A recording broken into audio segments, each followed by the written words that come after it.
सभी का स्वागत करती हूं हमारे चैनल आर पॉलिटिशियन में। आज हम बात करने वाले हैं बेबाक और बिंदास किस्म का अंदाज रखने वाले राजनेता के बारे में। इनके इसी बिहारी अंदाज की वजह से लोग इन्हें कम पढ़ा लिखा समझते हैं, लेकिन ऐसा बिल्कुल भी नहीं है। इनके पास पॉलिटिकल साइंस और लॉ की डिग्री होने के साथ साथ सुप्रीम कोर्ट के बार एसोसिएशन की मेंबरशिप भी रही है। एक बार इन्होंने रेलवे को नुकसान से निकाला था। इस बेबाकी शख्स का नाम है लालू प्रसाद यादव। मगर फिलहाल तो लोग इन्हें चारा घोटाला, भारतीय रेलवे टेंडर घोटाला, आय से अधिक संपत्ति मामला और भ्रष्टाचार के कई मामलों की वजह से जान रहे हैं। कुछ समय पहले तक अपने आपत्तिजनक भाषणों के कारण ये हमेशा विवादों में रहते थे और न्यूज हेडलाइंस में भी। तो वैसे ही एक भाषण के दौरान लालू प्रसाद यादव ने कहा कि वो अपने राज्य की सड़कों को हेमा मालिनी के गालों जैसा बना देंगे और इस स्टेटमेंट के कारण उन्हें बहुत आलोचना सहनी पड़ी। इनका जन्म 11 जून 1948 को बिहार राज्य में गोपालगंज जिले के फुलवारिया गाँव में हुआ था और इनका शुरुआती जीवन भी यहीं बीता। लालू एक बेहद गरीब परिवार से ताल्लुक रखते थे। इनके पिता का नाम कुंदन राय है और वो एक किसान थे, जबकि इनकी माता का नाम मराचिया देवी है और वो एक गृहिणी हुआ करती थी। साल 1973 में लालू प्रसाद यादव राबड़ी देवी के साथ विवाह के बंधन में बंध गए और इस विवाह से इन दोनों के 9 बच्चे हुए, जिनमें से 7 बेटियां हैं और 2 बेटे हैं। राबड़ी देवी एक भारतीय राजनेता हैं जो कि काफी समय तक बिहार की मुख्यमंत्री रह चुकी हैं और लालू की वजह से ही ये मुख्यमंत्री बन पाने में कामयाब हुई थी। लालू यादव के बच्चे भी राजनीति से जुड़े हुए हैं और इनके दोनों बेटे अपनी पार्टी का कार्य संभाल रहे हैं। इनकी सबसे बड़ी बेटी मीसा राज्यसभा की सदस्य है, जबकि इनकी अन्य बेटियों की शादी राजनीतिक घरों से ताल्लुक रखने वाले परिवारों में हुई है। लालू प्रसाद यादव के लिए शिक्षा हासिल करना किसी नामुमकिन काम को मुमकिन करने जैसा था। इनकी पढ़ाई में काफी रुचि हुआ करती थी और इस रुचि के कारण ही ये अपनी पढ़ाई पूरी कर पाए। इन्होंने अपनी प्रारंभिक शिक्षा अपने गाँव के ही एक स्कूल से हासिल की और उच्च शिक्षा पाने के लिए ये अपने बड़े भाई के साथ पटना जाकर रहने लगे। पटना में इन्होंने बीएन विश्वविद्यालय से bachelor of law and political science में मास्टर डिग्री हासिल की। अपनी पढ़ाई पूरी करने के बाद लालू ने बिहार के वेटरनरी कॉलेज से अपने करियर की शुरुआत की और इस कॉलेज में बतौर क्लर्क काम करना शुरू किया। बहुत से राजनेताओं की तरह इनका सियासी सफर भी इनके कॉलेज के छात्र चुनावों से ही शुरू हुआ। लालू ने अपने कॉलेज के कई सारे छात्र चुनावों को लड़ा था और उनमें जीत भी हासिल की थी। फिर साल 1970 में लालू ने पटना यूनिवर्सिटी स्टूडेंट्स यूनियन के महासचिव बनने के लिए चुनाव लड़ा और जीते भी।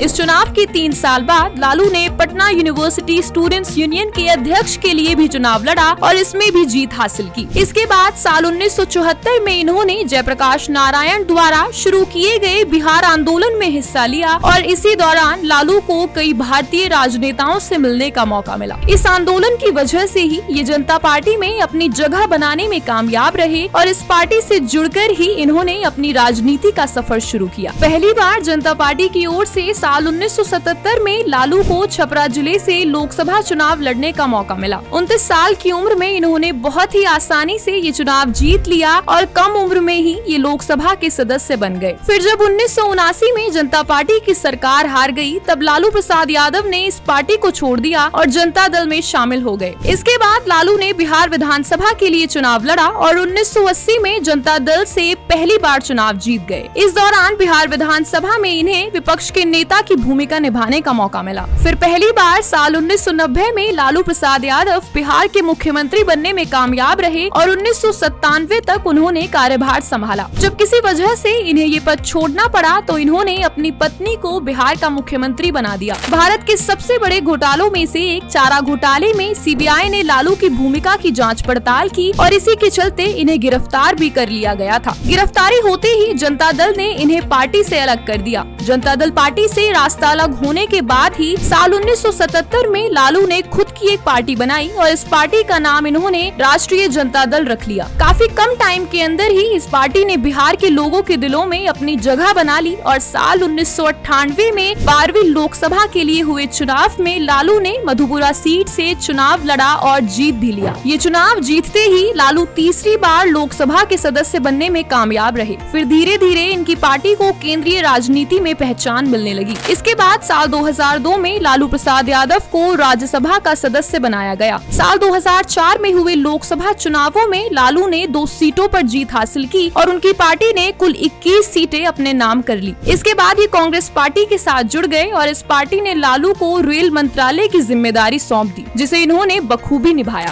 फिर साल 2013 में चारा स्कैम के चलते लालू का दोष कोर्ट द्वारा सिद्ध हो गया, जिसके कारण लालू अगले 6 साल तक चुनाव नहीं लड़ पाए। 2015 में बिहार असेंबली के लिए हुए इलेक्शन को लालू के परिवार के सदस्यों द्वारा लड़ा गया और जीत भी हासिल हुई। इस वक्त लालू अपने अपराधों की सजा जेल में काट रहे हैं और उनकी पार्टी का काम उनके बेटों द्वारा संभाला जा रहा है। लालू प्रसाद यादव कई विवादों से और भ्रष्टाचार के आरोपों से घिरे हुए हैं। इनमें चारा घोटाला शामिल है, जिसके पहले केस में इन्हें 25 लाख रुपए के जुर्माने के साथ 5 साल की सजा सुनाई गई है और दूसरे केस में इन्हें 3.5 साल की सजा सुनाई गई है। इसके बाद आय से अधिक संपत्ति मामले में इन्हें दोषी ठहराया गया, मगर पुख्ता सबूत न होने की वजह से इन्हें रिहा कर दिया गया। साल 2005 में लालू और इनके परिवार वालों पर घूस लेने का आरोप भी लगा था और अभी भी लालू सहित उनकी पत्नी और बच्चों पर केस चल रहा है। फरवरी 2022 में रांची की एक विशेष अदालत द्वारा डोरंडा ट्रेजरी से करोड़ों रुपए की अवैध निकासी का दोषी ठहराया गया है। आपको बता दें कि 2022 में सीबीआई की एक अदालत ने लालू पर 5वें मामले में 5 साल जेल की सजा सुनाई है और इसीलिए इनके जेल से निकलने की अभी कोई जानकारी नहीं है। लालू यादव बिहार की जनता के बीच काफी लोकप्रिय हैं, तभी तो इतने सारे आरोपों के बाद भी वे हर बार आसानी से चुनाव जीत जाते हैं। उपचार के बाद ही ये अगस्त में बिहार लौटे थे। इनकी बेटी रोहिणी आचार्य ने अपनी एक किडनी अपने पिता को दान दी है और लालू का किडनी ट्रांसप्लांट भी सफलतापूर्वक हो चुका है। अब 2024 में इन्होंने भाजपा के खिलाफ एक मंच पर साथ आने की अपील की है। तो ये था लालू प्रसाद यादव जैसे मंझे हुए और राजनीति की अच्छी खासी जानकारी रखने वाले राजनेता का पॉलिटिकल करियर। ऐसे ही अनुभवी नेताओं के बारे में जानने के लिए देखते रहिए आप सभी का चैनल आर पॉलिटिशियन।